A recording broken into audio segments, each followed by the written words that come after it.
Bab 3201, Pengalaman. Ah! Kedua orang itu menjerit kesakitan. Namun segera, di bawah erosi kabut hitam, kedua orang itu berubah menjadi genangan darah, dan kemudian dengan cepat menembus ke dalam tanah. Dan para pembudidaya iblis yang tinggal di bawah tanah di aula utama benar-benar menggunakan darah ini untuk berlatih. Pemimpin, apa yang harus kita lakukan terhadap Dev? Pria parubaya itu bertanya. Beritahu semua cabang untuk membunuh siapapun yang bertemu Dev. Selain itu, biarkan para penggarap iblis dari istana tanpa jiwa melacak Dev. Orang-orang ini telah bertahan begitu lama di bawah perlindungan aliansi penyegel iblis kita. Sudah waktunya bagi mereka untuk berkontribusi dan membalas kita. Zhuo Tianzeng memerintahkan pria parubaya itu. Oke, aku akan segera memberitahumu, kata pria parubaya itu, hendak mundur. Tapi Zhuo Tianzeng berteriak, tunggu sebentar. Pemimpin, apakah Anda punya instruksi lain? Pria parubaya itu bertanya. Pembudidaya iblis telah merajalela di Gunung Tianmo baru-baru ini, dan saya juga mendengar bahwa ada medan perang yang baru ditemukan antara dewa dan iblis di Gunung Tianmo. Pasti ada banyak harta karun. Banyak biksu dan beberapa orang tua dari suku Orc telah bergegas ke Gunung Tianmo, jadi saya ingin Anda membawa Suaner ke Gunung Tianmo untuk berlatih. Zhuo Tianzeng berkata kepada pria parubaya itu. Pria parubaya itu sedikit mengernyit, lalu berkata, Pemimpin, jalan menuju Gunung Iblis jauh, dan situasinya sangat rumit. Jika Anda meminta putra tertua untuk mengikuti Anda, saya khawatir sesuatu akan terjadi. Apa yang kamu takutkan? Dengan reputasi aliansi penyegel iblis kami, tidak ada yang berani melakukan apapun padamu. Selain itu, aku memintamu pergi ke Gunung Tianmo untuk menangkap beberapa pembudidaya iblis. Selama kamu tidak melawan untuk harta apapun, kamu akan baik-baik saja. Setelah Zhuo Tianzeng selesai berbicara, dia berteriak pelan, Suaner, keluar. Segera, seorang pria muda mengenakan gaun putih keluar, lalu membungkus sedikit ke arah pria parubaya itu dan berkata, Elder Chu. Melihat ini, pria parubaya itu hanya bisa berkata tanpa daya, karena pemimpin aliansi telah memutuskan, saya akan membawa putra tertua dan berangkat setelah saya mengatur masalahnya. Baik, Zhuo Tianzeng melambaikan tangannya. Keluarga Ning di wilayah utara. Ning Kaichen sedang mengemasi barang-barangnya dan mengatur urusan keluarga dengan detail. Leluhur, semuanya sudah diatur, tapi saya tetap tidak menyarankan pergi ke Gunung Tianmo, karena jaraknya terlalu jauh, dan banyak biksu juga yang tahu tentang penemuan medan perang baru antara dewa dan iblis di Gunung Tianmo, dan mereka semua bergegas ke sana. Kamu belum pulih sepenuhnya. Dengan kekuatan keluarga Ning kita mungkin tidak akan mendapat banyak manfaat jika terburu-buru. Ning Kaichen berkata pada Ning Zi. Dan Ning Zi sudah lama tidak berpindah-pindah sejak dia datang ke surga dan dunia manusia dan merasuki leluhur keluarga Ning. Dia telah memulihkan kekuatan leluhur keluarga Ning, tetapi hanya mengandalkan sumber daya dari keluarga Ning. Ning Zi tahu bahwa dia tidak akan dapat kembali ke kondisi puncaknya di tahun monyet. Jadi dia berencana untuk jalan-jalan keluar dan mengenal dunia langit dan bumi. Ambisi Ning Zi tidak berkurang hanya karena dia tiba di dunia langit dan bumi. Terutama kebenciannya pada Dev, dia ingin mencari tahu tentang Dev. Ning Zi belum mengetahuinya, tapi Ning Kaichen sangat akrab dengan Dev, dan mereka bahkan bertarung berdampingan. Saya meminta Anda untuk pergi ke Gunung Tianmo bersama saya, bukan untuk mendiskusikannya dengan Anda, apakah Anda mengerti? Ning Zi berkata dengan dingin. Selama ini di keluarga Ning, Ning Zi sudah mengetahui identitasnya, jadi seluruh keluarga Ning harus mematuhi perintahnya. Ketika Ning Kaichen mendengar ini, dia sangat ketakutan sehingga dia tidak berani berbicara lagi. Dia hanya bisa memilih beberapa murid keluarga Ning untuk menemaninya menjaga leluhur ini dalam perjalanan. Ning Kaichen tahu betul bahwa keluarga Ning bahkan bukanlah keluarga besar di wilayah utara. Terlebih lagi, mereka pergi ke Gunung Tianmo di wilayah selatan, dan ada benua tengah di antaranya. Jika mereka pergi ke Gunung Tianmo dengan kekuatan mereka, mereka mungkin mengambilnya dari belakang. Namun, Ning Zi bersikeras untuk pergi, dan Ning Kaichen tidak berani untuk tidak patuh, dan hanya bisa melayaninya dengan hati-hati. Apakah keluarga Ning dapat berkembang di masa depan bergantung pada leluhur ini? Bab 3202, ayo pergi sekarang. Sekte Kuali Giok. Setelah membunuh Hu Yixiao, Sekte Kuali Giok kembali normal.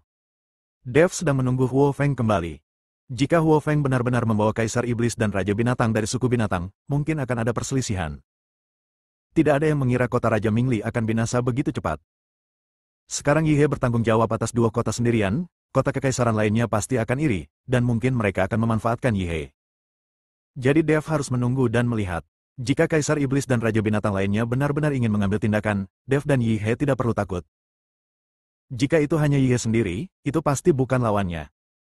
Tuan Dev, Kaisar Iblis Yihe ada di sini. Nihang masuk ke kamar Dev dan berkata.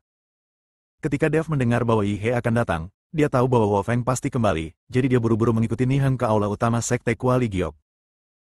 Dev melihat Yi He dan Huo Feng mengobrol dengan Liu Ruyan. Tuan, melihat Dev, Huo Feng buru-buru menyapanya. Huo Feng, apakah bala bantuan sudah masuk? Dev bertanya. Huo Feng menggelengkan kepalanya, orang-orang dari suku binatang itu semuanya tidak ada di rumah. Mereka sepertinya telah pergi ke Gunung Iblis. Sepanjang jalan, saya melihat banyak orang bergegas menuju Gunung Iblis. Sepertinya medan perang para dewa dan iblis baru telah ditemukan di Gunung Tianmo.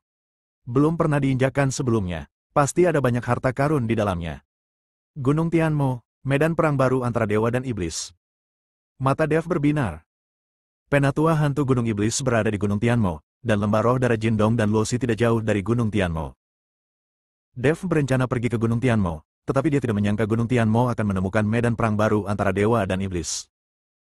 Memikirkan energi naga yang dia dapatkan di Mohai dan apa yang dia ketahui tentang pertempuran antara dewa dan iblis, Dev sangat bersemangat. Mungkin kali ini di medan perang para dewa dan iblis, saya mungkin akan melakukan beberapa petualangan. Tuan Dev, gunung ajaib berada di wilayah selatan hari itu. Jaraknya ratusan ribu mil. Jaraknya terlalu jauh. Terlebih lagi, kami harus melintasi benua wilayah tengah di sepanjang jalan, yang pasti sangat berbahaya. Melihat ekspresi Dev, Yi He tahu bahwa Dev pasti berpikir untuk pergi ke Gunung Tianmo lagi. Tidak masalah jika perjalanannya jauh. Kami punya pesawat. Lagi pula, saya berencana pergi ke Gunung Tianmo untuk bertamasya. Kata Dev. Tuan, apakah Anda benar-benar berencana pergi ke Gunung Tianmo? Huo Feng bertanya. Tentu saja, jika kamu tidak membawa berita ini, mungkin aku harus pergi ke Gunung Tianmo setelah beberapa saat. Tapi sekarang, aku tidak bisa menunggu lebih lama lagi dan ingin segera pergi. Dev tampak bersemangat dan berkata dengan penuh semangat. Tuan Dev, meskipun ada pesawat udara, akan sulit mencapai Gunung Tianmo dari sini dalam waktu setengah bulan. Kata Yi He. Perjalanannya tidak terlalu besar. Kamu bisa menggunakan susunan teleportasi. Jarak yang begitu jauh juga cocok untuk mengambil susunan teleportasi. Hanya saja biayanya lebih banyak koin spiritual. Kata Huo Feng. Merupakan ide yang bagus untuk membangun susunan teleportasi. Tidak ada yang terjadi di kota Kaisar Iblis dan Sekte Kuali Giok sekarang. Tanpa basa-basi lagi, saya akan berangkat sekarang. Kata Dev dan meminta Niheng menelepon Gao Qilan dan Yu Jiameng. Dia ingin meninggalkan Sekte Kuali Giok, tapi dia tidak bisa membawa mereka bersamanya. Bagaimanapun, kekuatan mereka masih terlalu rendah dan mereka perlu meningkatkan kekuatan mereka sesegera mungkin. Akan lebih aman bagi mereka untuk tinggal di Sekte Kuali Giok atau kota kerajaan iblis. Tuan, tidak apa-apa jika Anda tidak membiarkan orang lain mengikuti Anda. Mengapa Anda tidak membiarkan saya mengikuti Anda? Saya sangat akrab dengan dunia surga dan manusia. Apakah Anda tidak memerlukan panduan? Huo Feng mengerucutkan bibirnya, menatap Dev dengan sedih dan berkata. Melihat burung phoenix api seperti itu, Dev berpikir bahwa dia sangat membutuhkan panduan. Meskipun Ji Yun juga akrab dengan surga dan dunia manusia, dia hanya akrab dengan wilayah utara. Jika dia meninggalkan wilayah utara, Ji Yun mungkin akan melakukannya. Juga tidak familiar dengannya. Oke, ikuti saja. Yang lain akan tinggal di Sekte Kuali Giok untuk berlatih. Saat kamu cukup kuat, kita bisa melakukan perjalanan ke ujung dunia bersama dengan pedang kita. Dev mengangguk dan berkata. Bab 3203, makan sebelum berangkat. Liu Ruyan dan Gao Qilan memandang Dev dengan sedikit kebencian. Huo Feng bisa mengikuti, tapi mereka tidak bisa. Tidak ada yang senang, tapi mereka juga tahu bahwa mereka tidak cukup kuat sekarang, dan mengikuti Dev hanya akan membebani Dev. Pada saat ini, terutama Gao Qilan, yang mengikuti jauh-jauh dari ujung utara, dan kini harus dipisahkan dari Dev. Yang paling penting adalah semua wanita ini telah melayani Dev dan mereka semua sangat bahagia. Dialah satu-satunya yang tidak disukai oleh Dev. Hal ini membuat Gao Qilan selalu merasa dirinya lebih rendah dari orang lain. Melihat tatapan Gao Qilan, Huo Feng sepertinya memahami sesuatu, jadi dia mendekati Dev dan membisikkan beberapa kata yang meremehkan. Setelah mendengar ini, Dev menatap Gao Qilan dan menemukan bahwa mata Gao Qilan penuh dengan hasrat. Oke, ayo bersiap-siap, kita berangkat sebentar lagi. Dev melambaikan tangannya dan berkata, Tuan Dev, mohon jaga dirimu. Susunan teleportasi terdekat berjarak ribuan mil. Dari sana, Anda dapat berteleportasi ke benua tengah, lalu berteleportasi dari benua tengah ke benua selatan. Meskipun ada susunan teleportasi, itu tidak dibuka setiap hari, jadi apakah Anda dapat mengejar susunan teleportasi ketika dibuka tergantung pada keberuntungan. Yi He berkata pada Dev. Ya, aku mengerti. Kamu harus melindungi keselamatan Sekte Kuali Giok. Dev berkata pada Yi He. Sekte Kuali Giok kini telah menjadi tempat berkumpulnya para wanita Dev. Dia tidak bisa membiarkan apapun terjadi pada Sekte Kuali Giok. Jangan khawatir, Tuan Dev. Setelah saya kembali, saya akan mengirim pasukan besar untuk ditempatkan di sekitar Sekte Kuali Giok. Dan sekarang kota Raja Mingli juga diduduki oleh kita. Sekte Kuali Giok akan aman di antara dua kota. Yi He berjanji dengan serius. Segera, semua orang keluar satu demi satu. Ketika Gao Qilan sedang berjalan keluar, Huo Feng dengan sia-sia menghentikan Gao Qilan. Saudari Qilan, tolong jangan keluar. Tuan sepertinya ingin mengatakan sesuatu kepadamu. Setelah Huo Feng menghentikan Gao Qilan, dia keluar. Saat Gao Qilan masih bingung, Dev tiba-tiba mengangkatnya dan berjalan menuju ruangan di dalam. Setelah beberapa saat, ruangan itu dipenuhi musim semi, dan terdengar semburan suara manis. Huo Feng menguping di luar dan tidak bisa menahan tawa. Lambat laun tidak ada suara di dalam ruangan. Saat pintu terbuka, Gao Qilan keluar dengan agak malu. Kak Qilan, bagaimana perasaanmu? Huo Feng melangkah maju dan bertanya sambil bercanda. Gao Qilan tersipu dan lari dengan cepat, tapi postur larinya agak aneh. Ketika Dev melihat Huo Feng menguping di luar, dia tidak bisa menahan diri untuk tidak melotot dan berkata, apakah kalian semua siap? Bersiaplah, pesawat Ji Yun juga sudah dimulai. Tunggu saja sampai kamu selesai, dan kami akan berangkat. Huo Feng berkata sambil tersenyum. Ayo pergi, Dev melambaikan tangannya. Ketika Dev dan yang lainnya menaiki pesawat tersebut, semua orang dari Sekte Kuali Giok keluar untuk mengantar mereka pergi. Terutama Liu Ruyan, Gao Qilan dan Yu Jiameng, meski ada keengganan di mata mereka tidak berdaya.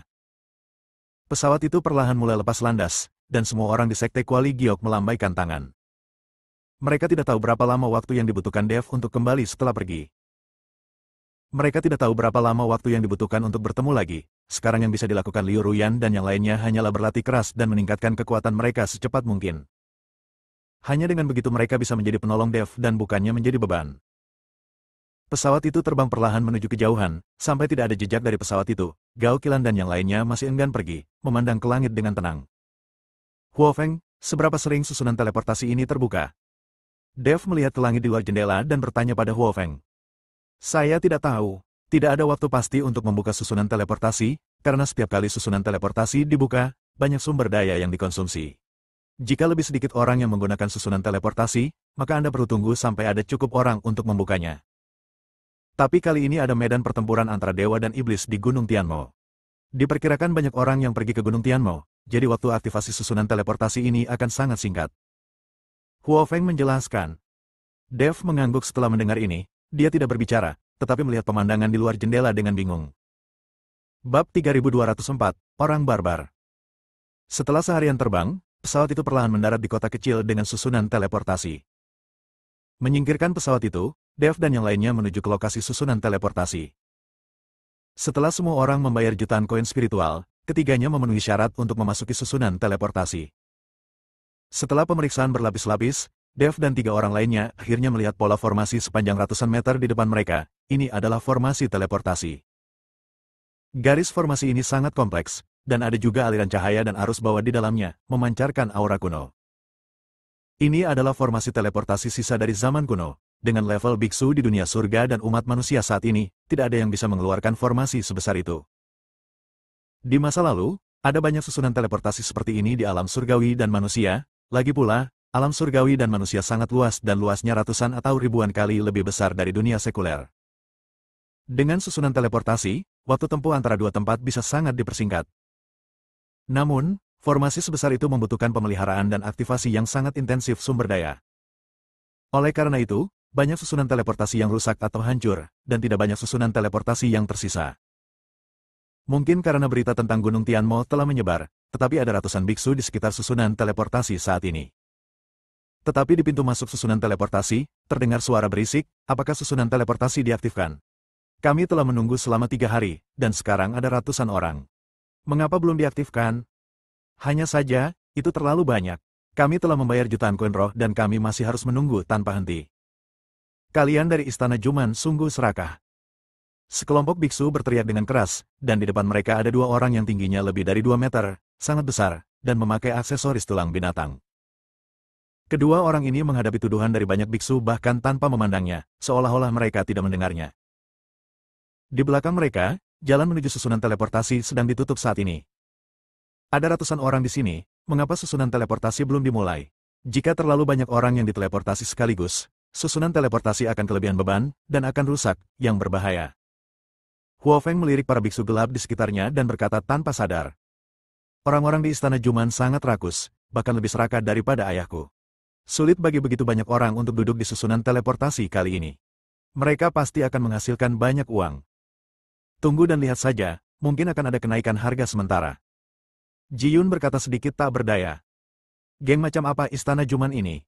Kenapa susunan teleportasi berada di bawah kendali mereka? Dev sedikit bingung. Selain itu, dia melihat bahwa dua orang yang menjaga susunan teleportasi itu sangat besar dan kuat, tetapi aura yang memancar dari mereka tidak terlalu kuat. Tuan Dev, orang-orang di Istana Barbar Raksasa ini semuanya adalah keturunan dari bekas suku barbar. Orang-orang ini mengagumi kekuatan dan memiliki hubungan dengan klan pemurni tubuh kuno. Perbedaannya adalah orang-orang di Istana Barbar Raksasa ini sangat liar, seperti tidak ada evolusi yang sama. Mereka berlatih bukan dengan mengandalkan energi spiritual langit dan bumi, tetapi dengan berburu beberapa monster-monster, memakan dagingnya mentah-mentah, dan meminum darahnya mentah-mentah. Mereka percaya bahwa hanya dengan cara inilah mereka dapat memaksimalkan potensi tubuhnya. Ji Yun mengikuti Dev dan memperkenalkan. Setelah mendengar ini, Dev tidak bisa menahan senyum dan berkata, apakah kamu tidak berbicara tentang orang biadab? Benar, mereka semua adalah keturunan orang barbar. Karena susunan teleportasi ini berada di wilayah Istana Barbar Raksasa mereka, maka dikelola oleh mereka. Orang-orang ini pada dasarnya juga sangat rakus. Ratusan biksu mengelilingimu sekarang. Melihat ini, mereka pasti akan menaikkan harganya. Saat Ji Yun selesai berbicara, ada argumen lain di pintu masuk susunan teleportasi. Apakah kamu orang barbar yang tidak masuk akal? Meskipun susunan teleportasi ini berada di wilayah Istana Jumanmu, itu bukan milik Istana Jumanmu. Kamu hanya berhak mengelolanya. Orang barbar sepertimu, bahkan di zaman kuno, tidak memiliki kekuatan di semuanya. Saya tidak memiliki kemampuan untuk mengatur susunan teleportasi ini. Bab 3205, Makanan, Pakaian dan Orang Tua. Seorang biksu benar-benar tidak senang. Dia telah menunggu di sini selama 3 hari penuh, tetapi sekarang ratusan orang berkumpul di sini, dan susunan teleportasi belum diaktifkan. Ini agak keterlaluan. Kamu berani mempermalukan nenek moyang kami dan mencari kematian. Seseorang dari Istana Juman tiba-tiba menatap dan menendang biksu yang baru saja melampiaskan ketidakpuasannya.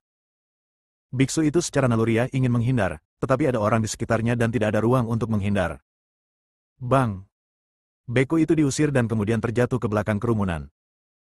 Melihat adegan ini, tidak ada yang berani membantu. Lagi pula, mereka tidak akrab satu sama lain. Tidak ada yang ingin memprovokasi orang-orang Istana Juman untuk orang asing. Lagi pula, mereka harus duduk di susunan teleportasi orang lain. Dengan tendangan ini, para beku yang tidak puas tadi semuanya tutup mulut, meskipun terlihat jelas bahwa mereka sangat tidak yakin, mereka tidak berani mengatakan apapun. Orang-orang dari Istana Juman ini terlalu sombong. Ji Yun tidak bisa menahan amarahnya saat melihat ini.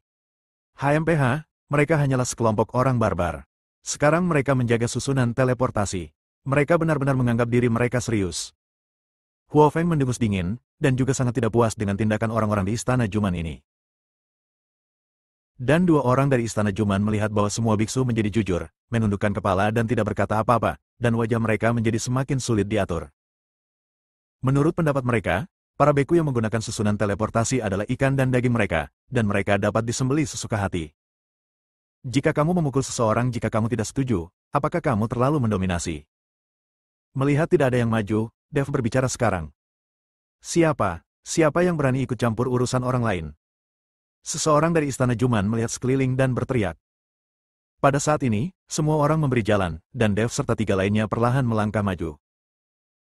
Banyak biksu di sekitar memandang Dev dan yang lainnya dan menemukan bahwa Dev dan yang lainnya semuanya adalah biksu muda di alam fusion, dan mereka tidak bisa tidak khawatir. Jika Anda sangat kuat, Anda dapat bertukar kata dengan orang-orang dari Istana Juman, tetapi itu tidak akan menjadi masalah besar. Tetapi dengan kekuatan Dev, jika mereka memprovokasi Istana Juman, tidak akan ada hasil yang baik.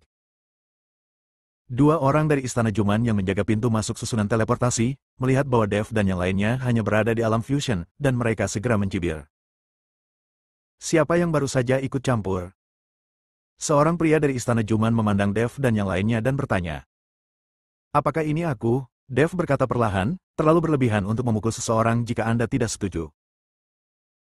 Selain itu, kami membayar untuk menaiki susunan teleportasi. Karena kami menghabiskan uang, kami adalah pelanggan dan orang tua Anda. Apakah kamu memperlakukan orang tuamu seperti kamu? Jika tidak ada di antara kami yang duduk di susunan teleportasi ini, bagaimana Istana Jumanmu akan menghasilkan uang? Kalian bodoh akan mati kelaparan saat itu. Dev baru saja meludahi orang-orang di Istana Juman. Kata-kata Dev menyentuh hati banyak biksu, dan mereka tidak bisa tidak bertepuk tangan untuk Dev. Pada saat ini, kedua orang dari Istana Barbar Raksasa menjadi marah, aura kekerasan keluar dari tubuh mereka, dan mata mereka menatap Dev seperti mata banteng. Tepat ketika kedua orang itu hendak menyerang Dev, sebuah suara dingin dan arogan tiba-tiba terdengar, siapa yang berani mengatakan bahwa Istana Juman kita tidak ingin hidup lagi. Saat suara itu terdengar, hembusan angin bertiup melewati kepala semua orang, dan badai dahsyat terus-menerus menderu, menyebabkan banyak biksu mundur satu demi satu, dan beberapa bahkan terlempar langsung ke tanah. Kemudian sesosok tubuh jatuh di depan Dev. Ketika kedua murid Istana Juman melihat orang itu, mereka segera berlutut dan memberi hormat, saya memberi hormat kepada Tuan Muda Istana. Dev menyipitkan matanya sedikit dan melihat orang itu. Orang ini juga sangat tinggi dan pakaian di tubuhnya juga sangat indah. Yang paling penting adalah orang ini memiliki dua cincin hidung di hidungnya, yang terlihat seperti akar bau. Dan pria ini memandang Dev dengan dingin dan arogan, matanya penuh dengan penghinaan. Bab 3206 Kenaikan Harga. Itukah yang baru saja kamu katakan, bahwa kamu semua adalah orang tua Istana Juman kami? Pemuda itu memandang Dev dengan dingin dan bertanya. Itu benar. Jika kita tidak membangun susunan teleportasi dan tidak membayar koin spiritual ini, apakah Istana Jumanmu akan minum dari angin barat laut? Perlakukan orang tuamu sama seperti kamu memperlakukan orang tuamu. Jika kamu memiliki sikap yang baik, aku mungkin akan menghadiahimu sejumlah uang. Dev tidak tahan dengan tatapan arogan dan membujuk pemuda itu, jadi dia berkata dengan nada menghina. Mata pemuda itu menyipit, dan ada kemarahan di matanya. Kamu sangat berani. Kamu berani berbicara dengan Tuan Muda Istana kita seperti ini. Saya pikir kamu tidak ingin hidup lagi. Ketika seorang murid Istana Juman melihat ini, dia hendak menyerang Dev. Namun, ia langsung dihentikan oleh pemuda itu, lalu mencibir, karena kamu bilang begitu, maka aku akan lebih baik padamu, orang tua yang tinggal dan memberi makanmu. Setelah pemuda itu selesai berbicara, dia melihat ke banyak biksu di sekitarnya dan berkata, karena terlalu banyak orang dan kapasitas pengangkutan susunan teleportasi terbatas, Istana Juman kami memutuskan untuk menaikkan harga teleportasi. Tidak ada yang membutuhkan untuk membayar 1 juta koin spiritual. Begitu pemuda itu mengucapkan kata-kata ini, terjadi keributan. Itu terlalu sombong. Kami sudah menunggu selama 3 hari. Naikkan saja harganya jika kamu mau. Apakah kamu masih memperlakukan kami sebagai manusia? Istana Jumanmu sudah keterlaluan. Jika kamu berani menaikkan harga, maka kami akan bertarung. Banyak biksu yang berteriak keras. Namun tidak semua biksu kaya raya. Banyak biksu yang tidak punya uang untuk duduk di barisan teleportasi, jadi mereka berjalan ke Gunung Tianmo dengan berjalan kaki. Sekarang kenaikan harga yang tiba-tiba sebesar 1 juta akan membuat banyak orang tidak mungkin menggunakan susunan teleportasi.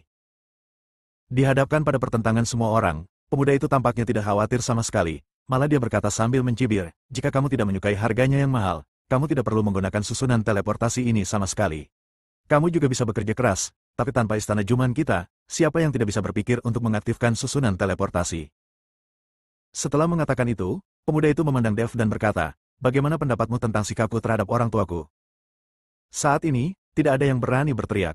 Jika susunan teleportasi tidak aktif, mereka akan membuang-buang waktu. Pada akhirnya, banyak orang yang menghela nafas tak berdaya dan mulai membayar lagi. Benar-benar tidak mungkin, siapa yang mengizinkan Istana Juman mengaktifkan susunan teleportasi? Kamu hanya meminta uang, kamu sangat tidak manusiawi. Huo Feng tidak tahan dan berteriak pada pemuda itu. Jika kamu tidak menyukainya, kamu tidak perlu duduk, tetapi jika kamu bisa tinggal bersamaku selama 1 malam, Nona cantik, aku bisa membebaskan biayanya untukmu. Dengan senyuman jahat di wajahnya, pemuda itu bahkan mengulurkan tangan untuk menyentuh wajah Huo Feng. Huo Feng sangat marah dan langsung menamparkan pemuda itu, lalu mundur. Kekuatan pemuda ini jelas tidak rendah, Huo Feng sama sekali bukan tandingannya. Setelah ditampar oleh Huo Feng, pemuda itu tidak marah sama sekali, malah ia menyentuh area di mana Huo Feng menamparnya dengan tangannya dan berkata dengan tatapan mabuk, tangan wanita cantik itu wangi sekali. Bahkan baunya harum, ketika mereka memukulku. Orang-orang di Istana Juman sudah berlatih latihan fisik, dan kulit mereka kasar dan berdaging. Tamparan, Fire Phoenix bahkan mungkin tidak dianggap menggelitik lawan. Melihat pemuda seperti itu, wajah Huo Feng memerah karena marah, tapi dia tidak cukup kuat dan tidak ada yang bisa dia lakukan. Dev memandang pemuda itu dengan dingin, dan niat membunuh yang dingin mulai muncul di matanya. Tapi menghadapi mata dingin Dev, pemuda itu tidak peduli sama sekali. Tepat ketika Dev sedikit mengepalkan tinjunya dan hendak mengambil tindakan, tiba-tiba ada keributan di belakangnya. Minggir, cepat menyingkir. Lusinan raksasa yang tingginya lebih dari 3 meter mendorong banyak biksu ke satu sisi, meninggalkan jalan yang luas. Seorang lelaki tua dengan tinggi lebih dari 2 meter, ditemani oleh seorang lelaki parubaya dengan tinggi normal, sedang berjalan menuju sisi ini. Jingyun, aku memintamu untuk datang terlebih dahulu untuk membereskan masalah. Lihat kekacauan ini, apa yang kamu lakukan untuk mendapatkan makanan? Orang tua itu berteriak tidak puas kepada pemuda itu.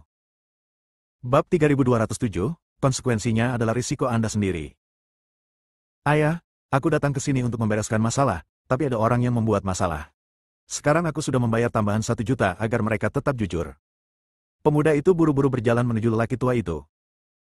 Lelaki tua itu hanya memelototi pemuda itu, lalu berkata dengan nada meminta maaf kepada lelaki parubaya di sebelahnya. Tuan Ji tertawa, anakku terlalu nakal dan tidak bisa berbuat apa-apa. Tuan Istana Qin serius. Tuan muda Qin telah berhasil menerobos ke alam kesengsaraan dengan mengandalkan kekuatan magis dan teknik rahasia di usia muda. Dia jelas merupakan seorang jenius di antara para jenius. Pria parubaya memuji Qin Jingyun, yang membuat Qin Jingyun sangat senang. Tuan Ji, tolong berhenti memujinya, kalau tidak dia akan pergi. Tuan Istana Qin tersenyum tipis, dan kemudian melanjutkan, dalam 3 hari, saya akan membawa orang ke sana tepat waktu, dan saya berharap Tuan Ji akan siap. Yang pasti, saya berharap kita bisa menjalin kerjasama yang bahagia kali ini. Pria parubaya itu berjabat tangan dengan Istana Master Qin. Segera pria parubaya itu masuk ke dalam susunan teleportasi, dan orang-orang di Istana Juman mulai bersiap untuk mengaktifkan susunan teleportasi. Jelas sekali, semua orang telah menunggu berhari-hari, tetapi susunan teleportasi belum diaktifkan. Mereka jelas sedang menunggu pria parubaya ini. Ayo pergi. Istana Master Qin melihat pria parubaya memasuki susunan teleportasi, jadi dia meminta Qin Jingyun untuk pergi. Qin Jingyun menatap Dev dan yang lainnya dengan dingin, lalu berkata kepada 2 murid Istana Juman yang menjaga lorong, biarkan mereka yang menghasilkan uang. Jika mereka tidak menghasilkan uang, mereka tidak diizinkan masuk. Setelah mengatakan itu, Qin Jingyun dengan bangga pergi bersama ayahnya. Melihat susunan teleportasi diaktifkan, para biksu yang telah membayarnya mulai memasuki susunan teleportasi satu demi satu. Ada juga beberapa biksu yang benar-benar tidak mampu membeli uang, mondar-mandir dengan cemas. Tuan Dev, saya akan mencari uangnya. Setelah Ji Yun selesai berbicara, dia pergi untuk mengumpulkan uang. Beberapa juta tidak berarti apa-apa bagi Ji Yun. Setelah mengumpulkan uang, Dev dan mereka bertiga masuk ke dalam susunan teleportasi. Tepat setelah Dev dan yang lainnya memasuki susunan teleportasi, Dev selalu merasakan sepasang mata menatapnya. Ketika Dev berbalik untuk melihat, dia menemukan bahwa tatapan yang menatapnya menghilang lagi. Tuan Dev, ada apa? Ji Yun bertanya. Tidak apa-apa, aku selalu merasa seperti ada yang menatap kita, kata Dev dengan sedikit cemberut. Seseorang sedang menatap kita, bukankah aku merasakannya? Ketika Huo Feng mendengar ini, dia segera melihat sekeliling dan tidak menemukan sesuatu yang aneh. Segera, susunan teleportasi dipenuhi dengan orang-orang, dan jalan menuju susunan teleportasi perlahan ditutup. Semuanya, bersiaplah, susunan teleportasi akan segera diaktifkan. Saat susunan teleportasi diaktifkan, mohon jangan memancarkan kesadaran spiritual Anda, jika tidak, Anda akan bertanggung jawab atas semua konsekuensinya. Setelah murid Istana Juman berkata dengan keras, semua orang merasakan susunan teleportasi di bawah kaki mereka mulai berputar perlahan. Sinar cahaya terpancar dari susunan teleportasi, menyelimuti semua orang. Susunan teleportasi berputar semakin cepat, dan semua orang merasakan kilatan cahaya putih di depan mata mereka. Pada saat itu, kesadaran semua orang seakan membeku, dan mereka semua tampak seperti orang mati. Tapi setelah kilatan cahaya putih Dev, seberkas kesadaran spiritual terpancar. Dev benar-benar ingin memahami bagaimana susunan teleportasi besar ini digunakan. Meskipun keterampilan sihir Dev saat ini belum mencapai tingkat puncak dan tidak ada cara untuk mengatur susunan teleportasi sebesar itu, jika dia memahami tata letak susunan teleportasi, Dev pasti dapat mengatur susunan teleportasi kecil sendiri. Dalam hal ini, akan lebih mudah bagi Dev untuk pergi kemanapun dia ingin pergi. Namun saat secerca kesadaran Dev meninggalkan tubuhnya, seluruh tubuh Dev sepertinya terjebak dalam pusaran air besar. Dia merasa jiwa tubuhnya ditarik keluar dari tubuhnya dengan kekuatan isap yang sangat besar. Dev sedikit panik saat ini, berusaha mati-matian untuk menenangkan kesadarannya. Tuan Dev, tolong, tolong. Zeyan dengan putus asa meminta bantuan di lautan kesadaran Dev. Bab 3208, apa yang terjadi? Lautan kesadaran Dev saat ini sepertinya sedang menghadapi badai, menyebabkan gelombang yang bergejolak. Di atas kepala Dev, cahaya putih terus muncul. Segera setelah itu, Dev merasa seperti berada dalam ilusi putih. Tetapi ketika Dev melihat sekeliling, dia menemukan bahwa di sekelilingnya semuanya adalah biksu yang tidak bergerak, termasuk Huo Feng dan Ji Yun. Dev melihat ke samping dan langsung terkejut. Karena dia melihat matanya sedikit tertutup, berdiri tak bergerak, seperti patung. Apa yang terjadi? Apakah aku sekarang menjadi roh? Dev dengan cepat melihat dirinya sendiri dan mengerutkan kening. Ternyata jiwa yang ada di dalam tubuhnya ditarik keluar oleh kekuatan hisab yang sangat besar. Dev sedikit takut saat ini dan sangat ingin segera kembali ke tubuhnya, tetapi tidak peduli seberapa keras dia mencoba, tidak ada gunanya. Sial, rasa penasaran membunuh kucing itu. Jika Dev mengetahui hal ini, dia tidak akan mengirimkan sinar kesadaran spiritual itu untuk dijelajahi. Sekarang seluruh jiwaku ditarik keluar dari tubuhku. Jika kita tidak bisa kembali, kita akan mendapat masalah besar. Tepat ketika Dev bingung dan tidak tahu harus berbuat apa, sebuah gambar perlahan muncul dalam ilusi putih. Saya melihat seorang lelaki tua dengan janggut dan janggut putih, menggunakan dahan hangus yang patah untuk menggambar sesuatu di tanah. Dev melihat lebih dekat dan menemukan bahwa apa yang digambar lelaki tua itu dengan dahan pohon adalah susunan teleportasi yang mereka duduki. Ada sedikit kepanikan di wajah lelaki tua itu, dan dia menggambar formasi dengan sangat cepat. Dari waktu ke waktu, bayangan hitam mendekati lelaki tua itu, tetapi semuanya dihempaskan oleh lelaki tua itu yang menjentikan kocokan lalatnya. Dev tidak mengerti apa yang terjadi dalam adegan ini. Mungkinkah susunan teleportasi ini dibuat oleh orang tua di gambar? Hanya perlu beberapa saat bagi lelaki tua itu untuk menyelesaikan pengecatan susunan teleportasi besar yang dapat menampung ratusan orang. Saat aliran cahaya melintas melalui susunan teleportasi, lelaki tua itu menghela nafas lega. Membuang dahan di tangannya, lelaki tua itu tiba-tiba menatap Dev. Ini mengejutkan Dev. Seolah-olah lelaki tua dalam lukisan itu bisa melihat Dev. Namun saat ini, sekelompok bayangan hitam muncul dari layar dan langsung menyelimuti lelaki tua itu. Orang tua itu sepertinya tidak lagi melawan. Sepasang mata terlihat di luar bayangan, masih menatap Dev. Dev merasa pusing, dan dengan kekuatan hisab, dia langsung jatuh ke pusaran hitam tak berujung. Tiba-tiba, cahaya kemasan menembus kegelapan, dan Dev tiba-tiba terbangun, baru kemudian dia menyadari bahwa pada suatu saat, Daluo Jindian di lautan kesadarannya menghalangi dia. Kode emas Daluo memancarkan cahaya kemasan suci dan perlahan membuka halaman. Gelombang suara nyanyian suci memasuki pikiran Dev, diikuti dengan jeritan neraka. Kegelapan tak berujung perlahan menghilang, dan mata Dev penuh kegembiraan, ingin melihat apa yang tercatat dalam kode emas Daluo. Tapi sebelum dia bisa melihatnya, dia merasakan seluruh tubuhnya didorong, lalu dia membuka matanya lagi. Tuan, apa yang kamu lakukan? Apakah kamu tertidur? Aku sudah lama meneleponmu.